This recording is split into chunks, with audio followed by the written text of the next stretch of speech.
The war in Bosnia. Will the United Nations send in troops to implement a peace agreement? If so, how many will come from the U.S.? Alaska, the 1950s.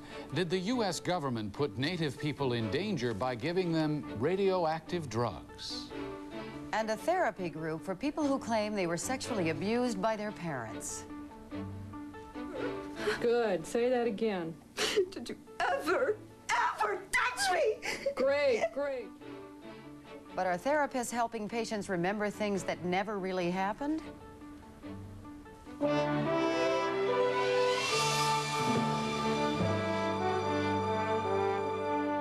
This is The World Today with Bobby Batista at the CNN Center in Atlanta and Frank Sesno in Washington. Thanks for joining us. We begin with the Clinton administration, Bosnia, and what appears to be almost certainly deepening involvement. More meetings at the White House today, while Secretary of State Warren Christopher was in Europe to enlist Allied support for airstrikes and other actions should peace efforts in Bosnia falter. The Europeans are reluctant, however. The French Prime Minister says, quote, "We are not convinced that would have a positive effect on the ground." Whatever the outcome of the consultations, it appears the U.S. is headed toward engagement. Here's CNN's World Affairs correspondent Ralph Begleiter. The United States and its European allies are now moving down a road that leads almost inevitably to large-scale military involvement in Bosnia, perhaps within weeks. We were not interested in sending our soldiers in there into combat, into a fighting situation, but that we thought there would have to be a peacekeeping force there and that we would be prepared to participate. President Clinton's decision to push the Europeans toward more aggressive military action has U.S. Secretary of State Warren Christopher trying to rally support among reluctant allies. We reviewed a wide variety of options. As you saw from the statement, we intend to find common ground and to work together. Even if Bosnian Serb leader Radovan Karadzic keeps to his commitment to the United Nations peace plan, even if the Allies avoid using force to stop the fighting, the peace plan will create one of the most complicated peacekeeping operations ever mounted by the UN or anyone else. So it's a huge operation, a huge undertaking. It looks as if we're going to need somewhere in the region of 50 to 70,000 troops on the ground in Bosnia. UN mediators Vance and Owen hope to quickly implement their peace plan using NATO troops, tanks, and most importantly, NATO's Central Command, the only military headquarters in the world with a command structure capable of managing such a large, complex, multinational deployment. This would involve both peacekeeping, monitoring of movements of troops, it would involve monitoring of weaponry, and actually looking after the civilian population. The longer it takes for peacekeepers to move into Bosnia, the more time the Serbs will have to consolidate their territorial gains and complete their ethnic cleansing of Muslims. We need to make clear that the signals that come out of this horrible situation are now carried over to others, where we in some ways legitimate ethnic cleansing and the changing of borders by aggressive means. Experts predict the Serbs will try to circumvent and delay their withdrawal under the UN peace plan. And it's almost certain there will be more casualties among U.S. and allied peacekeepers once bigger military operations begin in the European jungle of ethnic factions in Bosnia. Ralph Begleiter, CNN at the State Department. In 2 days, the self-proclaimed parliament of the Bosnian Serbs is expected to decide whether to ratify the peace agreement its leader, Radovan Karadzic, signed over the weekend. In Sarajevo, the people hope for the best, but have little reason to believe a piece of paper will make much difference. CNN's Christiane Amanpour reports. Sarajevo is burying its dead again. Sniper fire frightens the mourners. It's a morning just like any other. Just hours after the Bosnian Serbs signed the UN peace plan, their artillery crashed into this city. Perhaps the gunners hadn't got the message. Perhaps they didn't care. It's not good, they say. We shall still fight. That was the message from Bosnian Serbs in their stronghold above Sarajevo, bitter at being forced into what they call an imposed peace. Soldiers who have manned their positions through 4 seasons say the army won't accept it, nor will the people. We don't want to live with the Muslim, we don't want to live with the Catholic, and That is the truth. A woman looks depressed and says the peace plan means nothing to her, a sentiment much shared by suspicious Sarajevans. If this is like all the other agreements, it'll mean nothing, he says. Our people are still dying, the whole world can see. Indeed, elsewhere in Bosnia, Muslims are on the move again. Last week, several hundred came to a government stronghold in central Bosnia, and UN relief officials say they expect another couple of thousand refugees to follow. All Muslims who say they've been harassed and intimidated out of their homes in Serb-held territory, and then forced to pay the Serb authorities for permission to leave. The US still holds the threat of force over the Serbs, determined that promises be turned into concrete action. The next act in this drama comes this week, when the peace plan must be ratified by the Bosnian Serb parliament, which has already rejected it twice within the last month. Christiana Manpour, CNN, Sarajevo. As the United Nations weighs deeper involvement in the Balkans, it is also taking on more responsibility in another country, Somalia. Tomorrow, the UN assumes command of Operation Restore Hope from the United States. Most of the 25,000 U.S. troops who served in Somalia have already left. About 4,000 will stay behind, however, to be part of the UN contingent. They are authorized to use force if necessary to disarm local militias, which still pose a serious threat. In fact, Dutch relief workers today pulled out of the town of Baidoa, saying they doubt the UN can guarantee their safety. CNN will have live coverage of the transfer of power in Somalia tomorrow at 7 a.m. Eastern Time. An American sailor accused of killing a homosexual shipmate has confessed but says the attack was not premeditated. Airman apprentice Terry Helvey says he was drunk and doesn't remember everything that happened that night last October when Alan Schindler was beaten to death in a public restroom near their base in Japan. Helvey could face the death penalty if convicted of premeditated murder, but if the judge accepts his plea bargain, the maximum is life in prison. The victim's mother wants a tough sentence. I believe that he should be put away for the rest of his life and never see the light of day again. If anyone can get drunk and get so angry and can do what he did to Alan, who's saying that once he's released, he won't get drunk and do it to someone else? As long as I'm alive, I will be there. I will be there with articles, I'll be there with the testimony, I'll be there with everything, showing how he brutally killed my son, how I couldn't even recognize his body, and how this man should never be let loose. Helvey has given no motive for the killings, but he now admits he lied when he said Schindler made sexual advances toward him just before the attack. Officials in Colombia have heard it all before, but drug cartel leader Pablo Escobar is offering to surrender. This letter, reportedly written by Escobar, was found at a Medellin radio station. He offers to turn himself in as long as his safety is guaranteed. A fingerprint was included as supposed proof of authenticity. Colombia's government had no immediate reaction, but Escobar has now offered to turn himself in several times. He remains a fugitive, however. The remains of cult leader David Koresh have been identified, but his apparent cause of death has investigators puzzled. Local coroners in Waco, Texas say a bullet to the forehead likely killed Koresh. A quick-moving fire destroyed his Branch Davidian compound, ending a 51-day standoff with authorities. 77 bodies have been found on the compound, some with gunshot wounds. Koresh's mother-in-law says he and his followers would never have committed suicide, claiming God forbade them to do so. Local officials say it's not yet clear if the shots were self-inflicted. A three-member panel was named today to review the Treasury Department's probe of the February raid on the cult that left 4 federal agents dead. CNN has uncovered a secret government medical project that used radioactive drugs on unsuspecting Alaskan Eskimos in the 1950s. That story is still ahead.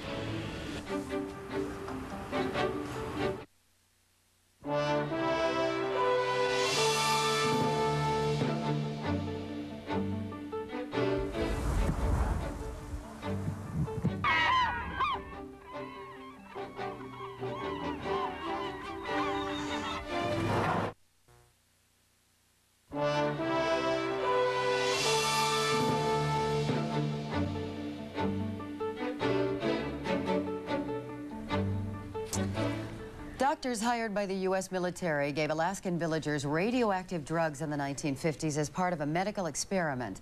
But the villagers say they were never told the true nature of the research. CNN Special Reports has uncovered details of the once secret plan. CNN's Greg Lefebvre reports. Documents obtained by CNN Special Reports show an Air Force study in the 1950s fed healthy Native Alaskans radioactive drugs. It was part of a Cold War medical experiment to learn if American soldiers could better survive in the Arctic. Their mission to find out how we shall fight in the Arctic should the need arise. Doctors hired by the Air Force gave pills containing small amounts of radioactive iodine to 102 Alaskan Eskimos and Indians and measured its effect on their thyroid glands. Justice McKenna was 27 years old when he took one of those pills. He says he never knew what he was getting himself into. And he testing something, but he never explained to me about what kind of testing about my body, so.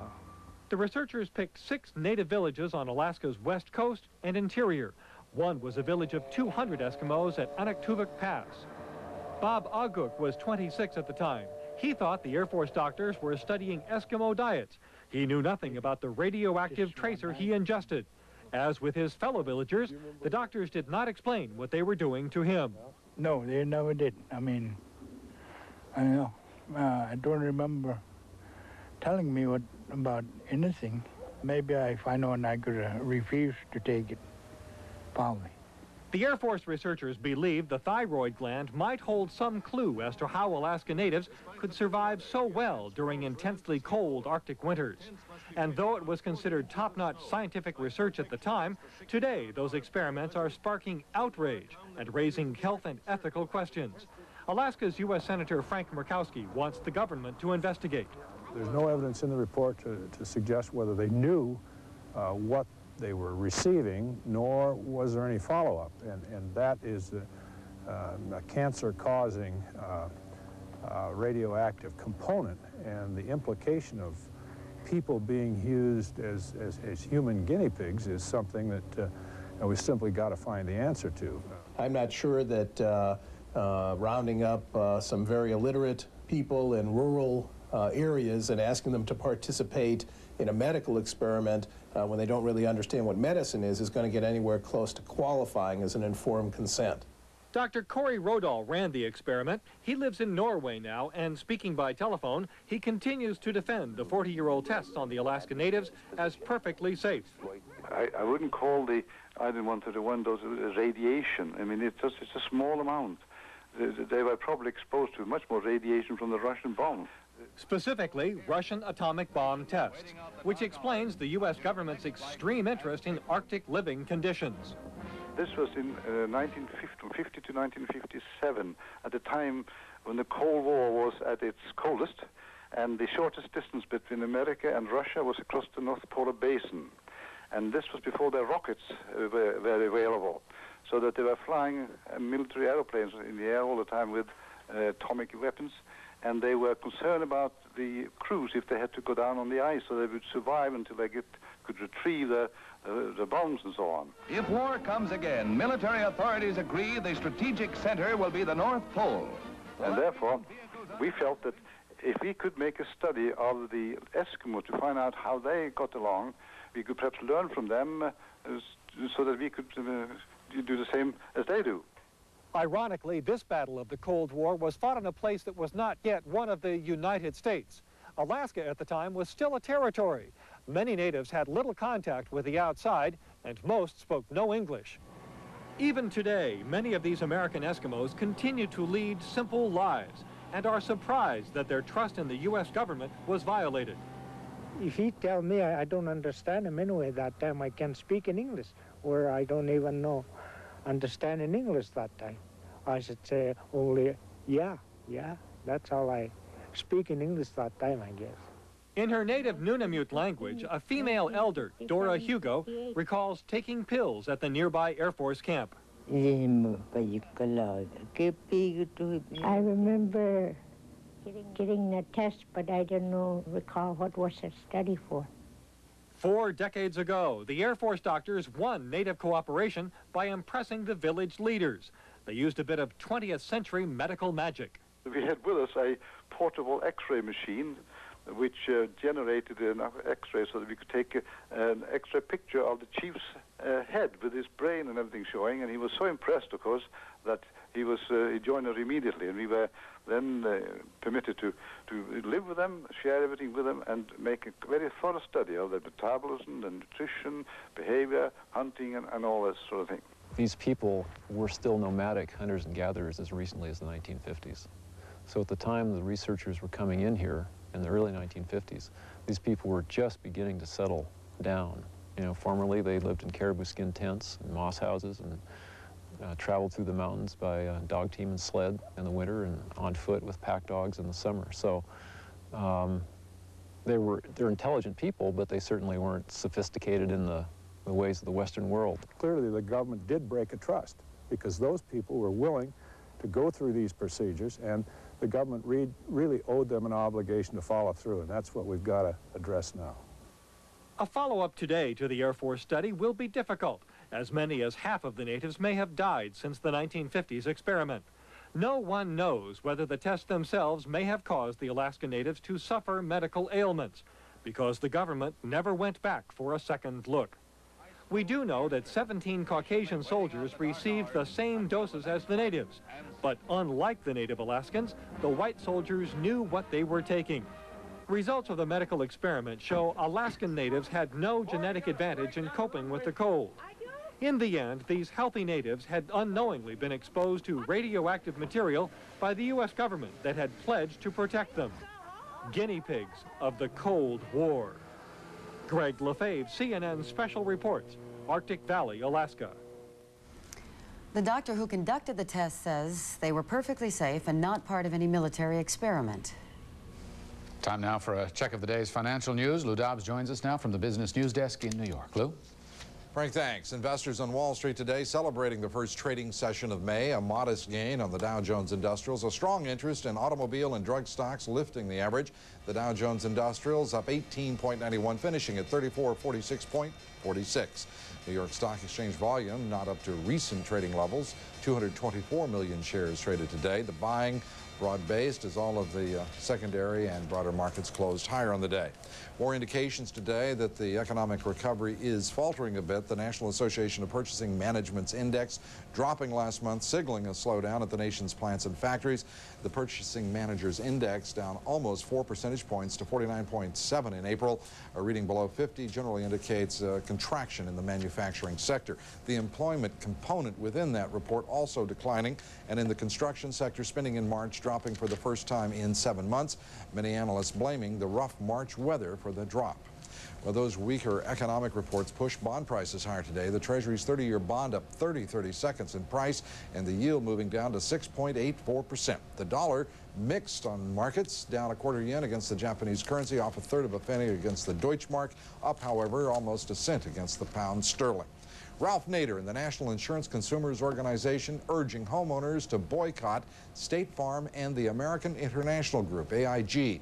Both State Farm and AIG are cutting back on policies in the Gulf states following Hurricane Andrew. Consumer advocates claim the companies are too greedy and could start an insurance crisis by abandoning customers. State Farm says it needed to pull out of some Gulf states in order to, quote, protect the company's strength, end quote. And that is the very latest in business news. At the top of the hour here on CNN on Moneyline, the Clinton administration pushing for higher taxes, but Republicans counter that higher taxes will only slow the economy. My guest tonight is Congressman Phil Crane, the ranking Republican on the House Ways and Means Committee.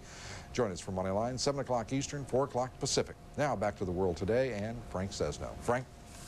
Thanks, Lou. Searching for peace of mind. Long-term health care carries a high price tag, and lobbyists for the elderly want to make sure the government will help pick up the tab. Details when The World Today returns.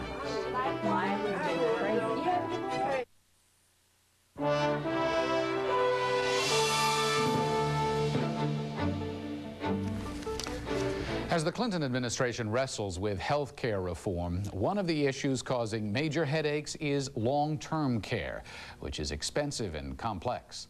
The coordinator of the health care task force recently said covering long-term care may have to wait. But a senior citizens lobbying group says there's need and support for such coverage.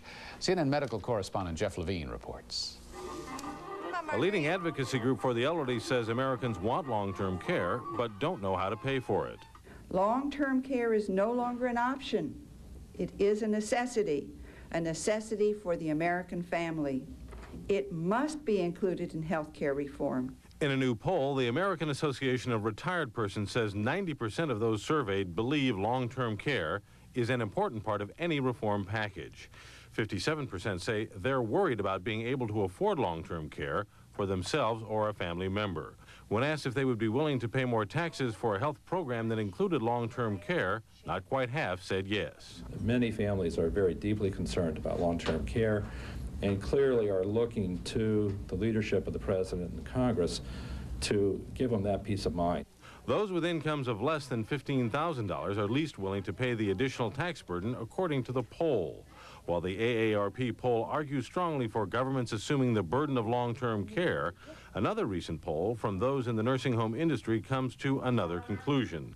Their survey indicates 4 out of 5 say those who can't afford it should pay for their own nursing home insurance. I think the government should clearly be there for those who don't have the resources to pay for an extended stay in a nursing home, for example.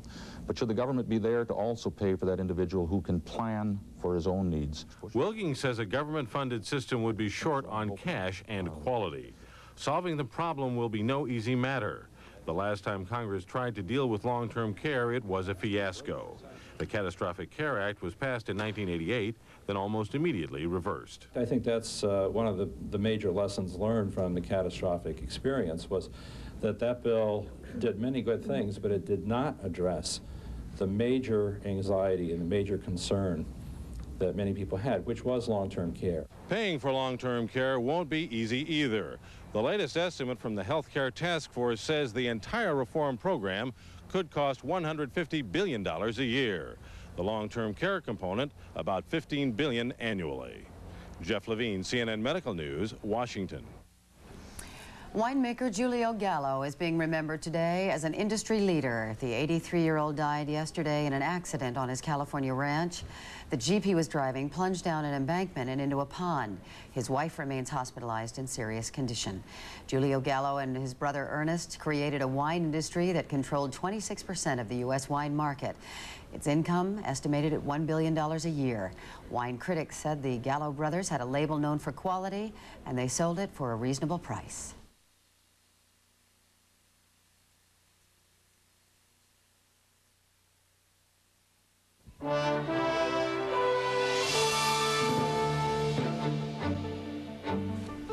And checking our top stories on the world today, Secretary of State Warren Christopher is in Europe seeking support for U.S. proposals for military action in Bosnia. Not much luck so far, apparently. British officials have not specifically endorsed any military course, and France's foreign minister calls the division of tasks in the U.S. plan unacceptable. Tomorrow, the U.S. military hands over control of operations in Somalia to the United Nations. 4,000 U.S. troops will remain. Since U.S. Marines landed on the shores of Mogadishu, security has been restored, allowing relief efforts to bring Somalia's famine more or less under control. CNN will have live coverage of the handover ceremony tomorrow at 7 a.m. Eastern Time. And medical examiners have identified the body of cult leader David Koresh from charred remains found at his burned-out compound. Officials say Koresh apparently died from a bullet through his forehead. Memories of childhood sexual abuse. Are some people the victims of false memories about abuse? It just didn't happen. The only one that abused my daughter, I think, was their counselors. A report on so-called repressed memory next on The World Today.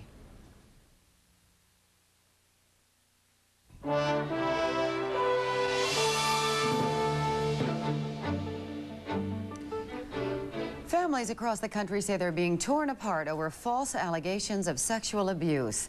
They say a son or a daughter sometimes imagines a false memory of abuse, creating very real trauma for the families. CNN special assignment correspondent Kathy Slobogan reports on guilt by memory. She said it started around 5 years old. I supposedly drugged her mother so that I could take her out of the house at 1 or 2 o'clock in the morning and abuse her. The family's been ruined, but my daughter's been ruined more. She's lost her childhood. She's lost her parents. She's lost her aunts and uncles, you know, everyone. 4 years ago, Liz and Roger LaPlante's world was shattered. Their 33-year-old daughter told them that Roger had sexually abused her in bizarre satanic rituals. I made her murder 3 babies, and she saw me murder so many she lost track. It just didn't happen. The only one that abused my daughter, I think, was their counselors. Roger LaPlante denies the abuse. He's passed a lie detector test supporting his position. There are no legal charges. But his daughter, who's not responded to an interview request, still believes her father's guilty because of memories she recovered during therapy. Memories she believes were repressed for nearly 30 years. We are presumed guilty, that's it. There is no defense in a case like this. The system doesn't work for people like us. We were accused, tried, convicted, hung, sentenced without ever meeting anybody and even knowing it was happening. The LaPlantes now have no contact with their daughter. And I assume that you're either falsely accused or very artful liars, one of the two. They've joined a support group of other parents who say they've been falsely accused by children in their 30s and 40s who didn't remember the abuse until they went to a therapist. There are now more than 3,000 of these families. We didn't spend our lives raising our children and taking care of them for this to happen in the ages we're in now. We planned on spending time with our grandchildren, taking them on trips. They've taken our future away, is what's happened here. They've taken our daughter, who I mean, how do you describe a daughter? A daughter is love and caring, and they've just destroyed that. They just kind of come in our life and laid this at our feet. But I was a child molester. Chuck Noah is a man determined to clear his name. A father of 5, grandfather to 10, he too is a parent accused by his daughter of sexual abuse. I just don't want my little children saying Grandpa was a pedophile. I will not stand for it. Chuck Noah has become a one-man crusade against the therapists he feels have brainwashed his daughter and others. 2 years ago, at the age of 33, she accused him of sexually abusing her when she was 6 years old. She says she remembered the abuse in therapy.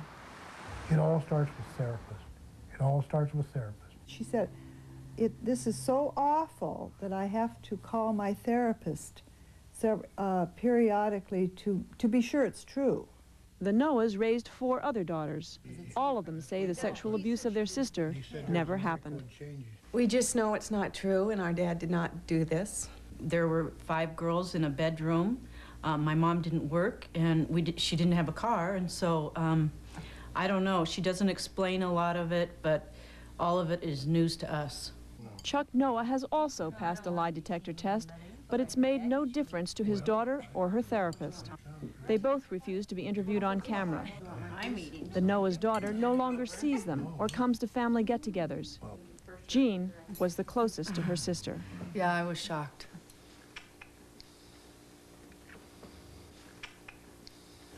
What's it done to you? No. All our friends used to say, how'd you raise such fine girls? What'd you do? All of a sudden, they're acting like we would allow little babies to be hurt and all these things. These families are the underside of the crusade to save children from sexual abuse. For too long, child abuse was ignored and victims weren't believed. But now the pendulum may have swung the other way. Within the therapeutic community itself, there are fears that a significant number of therapists trained to work with incest victims may see sexual abuse where it doesn't exist.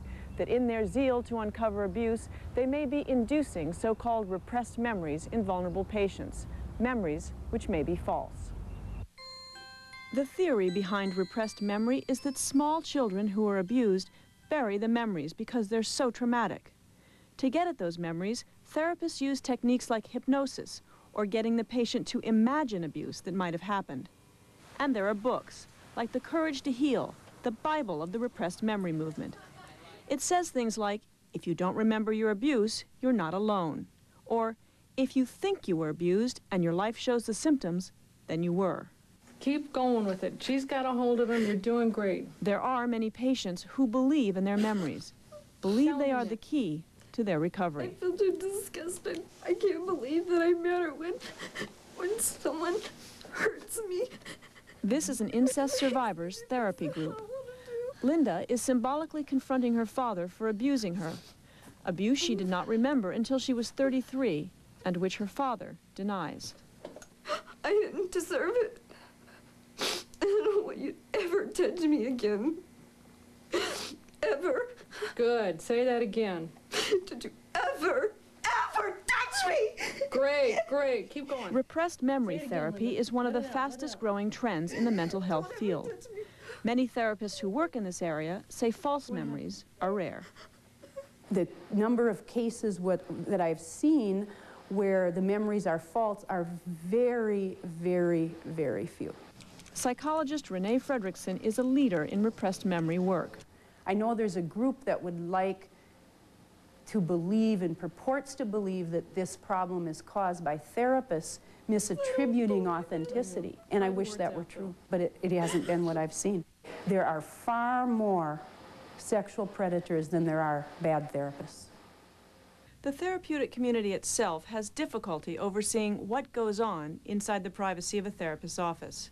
The question whether some therapists are leading patients towards memories is a sensitive one and difficult to prove. Because such a large number of families have been wrenched apart through this process, we decided to go into therapy undercover. Before taking that step, CNN consulted a psychologist with extensive expertise in this area.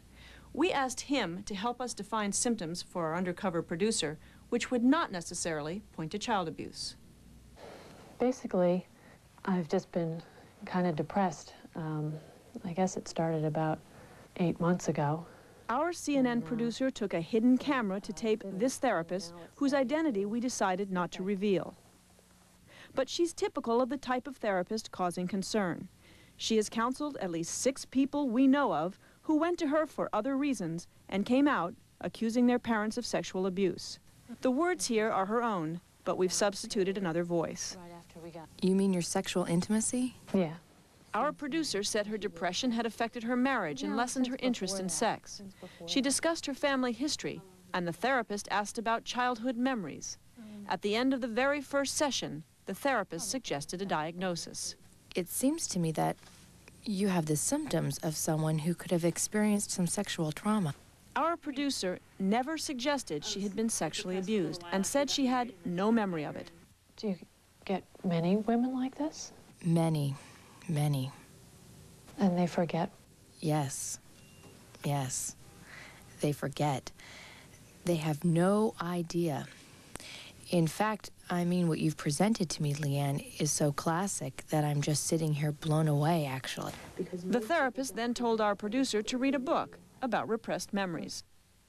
It didn't seem like me. In a second session, our producer expressed strong doubts about the possibility of abuse. The therapist didn't force it, but she went on to describe how repressed memory works. I mean, if something bad happened to you, I would think that you'd remember it. You're right. You're right. If something bad happens, you really remember it. But if something too bad happens to you, so bad that you can't cope with it, you forget it. In the last year or two, it has become a major theme amongst therapists, and a large number of patients and families have been drawn into this pseudo-memory and false memory business. Dr. Paul McHugh is chief of psychiatry at Johns Hopkins Medical School and a critic of repressed memory techniques. A witch hunt essentially identical in all of its forms to the Salem witch craze is occurring in our country now, and needs to be stopped, both to protect people, get people proper therapy, and to sustain the trust of our public in psychotherapy and psychiatrists. Can a child forget sustained sexual abuse? No. In our work here, in which we have proof that they were systematically abused, they remember.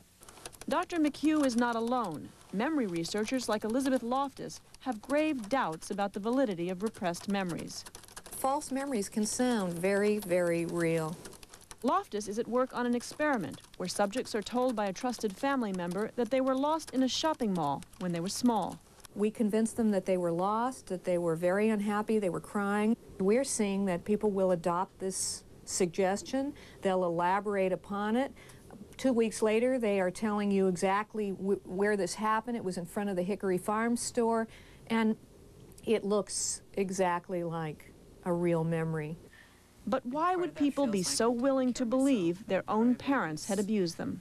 I thought it was the only way I could get better. That's what the books said, to uncover more memories and more memories. Melody Gavigan and Lynn Gondolf call themselves retractors.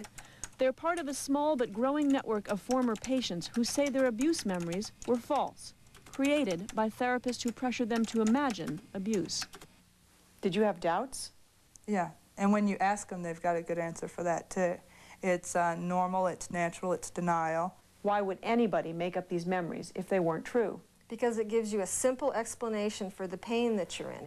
If you go to the right therapist at a right time in your life, seeking an answer and believing the answers you're given, you're susceptible. This can happen to anybody. It's not people who have, quote, problems. This can happen to anybody. You made me feel so ugly. We aren't saying abuse does not happen. Abuse does happen. We are saying our daughter, we did not abuse our daughter, ever. Would not even think of abusing our children or anyone else's children. We love children. The reality is there's a lot of child abuse, a great deal of which is never discovered. And there are many therapists who give their patients appropriate treatment. But if therapists tolerate accusations that are false and families are torn apart in the process, then the fight against the injustice of child abuse may be creating another injustice in its wake. Kathy Slebogan, CNN Special Assignment.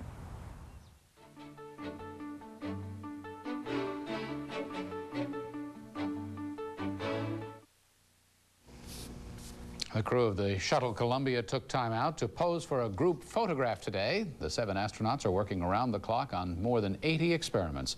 Scientists on the ground continued experimenting with a small mechanical shuttle arm they control from Earth. Yesterday, NASA gave Columbia's crew an extra day in space. They're now scheduled to land on Thursday.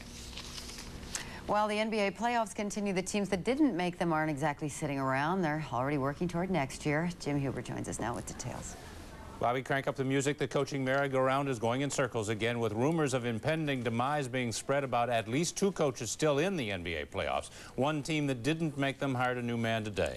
The Detroit Pistons this afternoon named assistant coach Don Chaney as expected.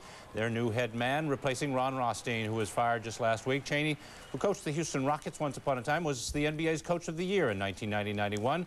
Takes over a club that is reportedly rife with internal problems. I think the most important thing is commitment. And that's one of the things I'll be looking forward to from our players, is commitment to winning, commitment to playing team basketball, commitment to playing winning basketball. We're in a rebuilding state right now, and I think it would be unrealistic for all of us, and you included, to forget that. Don Chaney's not the only new coach today. Vanderbilt University hired Jan Van Bredekoff to replace Eddie Fogler. Van Bredekoff, the son of one of the legendary college and NBA coaches, Butch Van Bredekoff, coached at Cornell for 2 rather so-so seasons before returning to his alma mater today. Meanwhile, tennis star Monica Seles is in Colorado today, headed for a clinic for perhaps a month of treatment on that stab wound suffered in Germany last Friday. A man in the stands leaned over, drove a knife an inch or so into her back, barely missing her spinal cord, they tell us, sending her to the hospital and sending shockwaves all over the sport. The injury is not deemed serious, but doctors say she could indeed miss up to 3 months of tennis, which would give the man who stabbed her precisely what he said he wanted. Reportedly a huge fan of the second-ranked Steffi Graf. He wanted to put Seles out of action long enough for Graf to regain her #1 ranking, and that could happen. And now, if you will allow me this thought, we have had a weekend to digest what happened in Germany last Friday. A weekend spent looking over one's shoulder, just in case.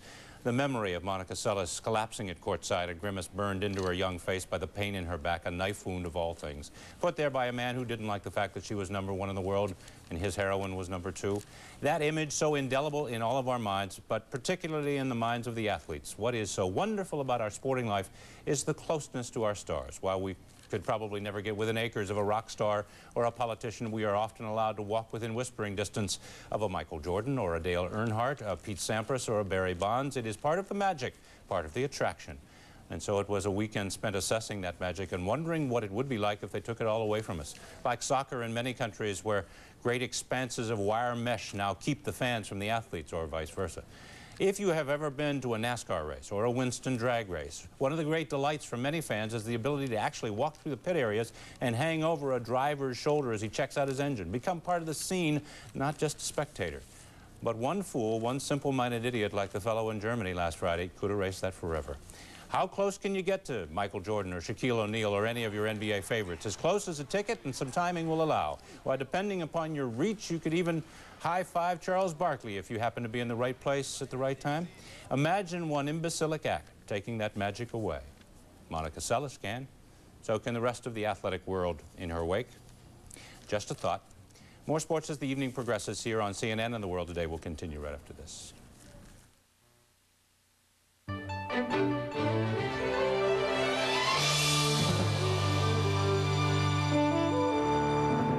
And finally in our world today, when dining out, there's often a frustrating long wait for a table. But a restaurant in Los Angeles has done something to make the wait a bit more pleasant. Patrons may go about their business while waiting for beeps and buzzes to summon them to the table. CNN's Ann McDermott reports. This woman in this restaurant is about to learn her table is ready. She's about to receive vibrations. No, she's not psychic. She just got buzzed by her beeper. A lot of restaurants, like Houston's and the Cheesecake Factory in Southern California, are using an electronic paging system to let their customers know when they can be seated. You're going to feel it. They'll joke about vibrating. They'll put it on their neck and ask if it gives a good massage. So they do. Well, anyway, it sure beats sitting around and waiting for the PA system to mispronounce your name. With a beeper, you can go anywhere while you wait. Pretty cool. But living in the 90s can get a little complicated. Is that the restaurant's beeper? No. That's my beeper. His beeper beeps, some blink, some buzz. Which do you prefer? That's kind of a personal question, I think. Well, this man's not shy. He says give him those good vibrations. I asked for 3 others, but they wouldn't give them to me. Customers like them, so do serving people at this Washington, D.C. restaurant. In the old days, the maitre d' here would jot down a brief description of a patron, and when his table was ready, send a waiter off in search of him. Imagine trying to find the man in the light shirt with a maroon tie in this crowd. No problem now, and no problem for the customers who can wander anywhere while they wait. Well, sure. Well, from here you could go walk to the White House. Of course, the president may not be there. He could be at his own favorite dining spot, an establishment that has yet to jump on the beeper bandwagon. Ann McDermott, CNN, Los Angeles. I don't know, Bobby. I don't think it brings the food any faster, though. No. That's our look at the world today. I'm Frank Sesno in Washington. Thanks for joining us. See you at the restaurant, Bobby. Bye, Frank. And I'm Bobby Batista at CN Center in Atlanta. Moneyline is next now, and Lou Dobbs joins us with a look at what's just ahead. Lou? Bobby, coming up next on Moneyline, the weather picks up in April, but the economy slows down. We'll have a report for you along with market reaction today. And we'll take a look at the legislative road ahead for the president's economic plan. My guest tonight is the ranking Republican on the House Ways and Means Committee, Congressman Philip Crane of Illinois. And some possible solutions for consumers who still can't program their VCRs. All of that and a lot more coming right up on Moneyline. Please join us.